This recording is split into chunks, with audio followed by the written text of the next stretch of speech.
The team that would become Manchester City was founded by a woman, Anna Connell, daughter of St. Mark's Church Rector Arthur Connell, in the slums of West Gorton, Manchester, in 1880. Her father's church ran a working men's meeting, and she ran the Sunday school, but the boys kept disappearing into the pubs and street gangs that controlled West Gorton. So she proposed football. Not as sport, as containment. The club formed in November 1880 as St. Mark's West Gorton, playing on a patch of waste ground near the church. West Gorton in the 1880s wasn't a neighbourhood, it was a containment zone.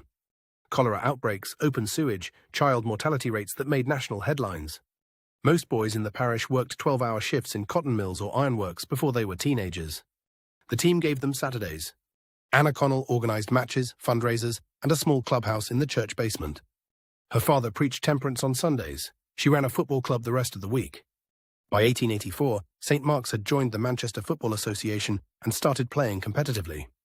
They won nothing, finished mid-table most seasons, but attendance kept growing. Then, in 1887, the club severed ties with the church entirely and renamed itself Ardwick Association Football Club. The reason? Money. The Football Association had banned churches from running professional teams, and Ardwick wanted to pay players. Anna Connell disappears from the records after that. No photograph, no obituary, no club acknowledgement. The men took over. Ardwick AFC moved to a new ground at Hyde Road in 1887, a proper stadium with stands and turnstiles. They entered the Football Alliance, a rival league to the Football League, in 1891. Finished 9th in their first season, 6th in the second. Then the Football Alliance merged with the Football League, and Ardwick found itself in the second division. They finished 5th in the 1892-93 season. Then bankruptcy.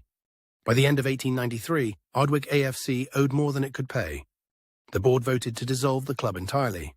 But a local businessman named Joshua Parby stepped in with a proposal. Reform as a limited company, new investors, new name. On April 16, 1894, the club was reborn as Manchester City Football Club. The name was deliberate, not West Gorton, not Ardwick, but the entire city. Parby wanted a club that represented all of Manchester, not just the slums. The new Manchester City finished 9th in Division 2 in their first season, 6th the next year. Then, in 1899, they won promotion to the First Division for the first time. 3 years later, they won the FA Cup, beating Bolton Wanderers 1-0 at Crystal Palace. Billy Meredith, a Welsh winger who smoked a toothpick during matches, scored the goal. He was also the highest-paid player in English football and would become the centre of the scandal that nearly destroyed the club. In April 1905, City played Aston Villa in a crucial relegation battle. City won 3-2, which kept them in the First Division. Weeks later, the Football Association received an anonymous letter claiming Meredith had bribed Villa captain Alec Leake with $10 to throw the match. The FA launched an investigation. Meredith denied everything, but investigators found evidence of widespread illegal payments across the entire Manchester City squad. Wages above the legal maximum, under-the-table bonuses, cash payments with no records. In October 1906, the FA handed down its verdict. 17 players were fined or banned, including Meredith, who received an 18-month suspension.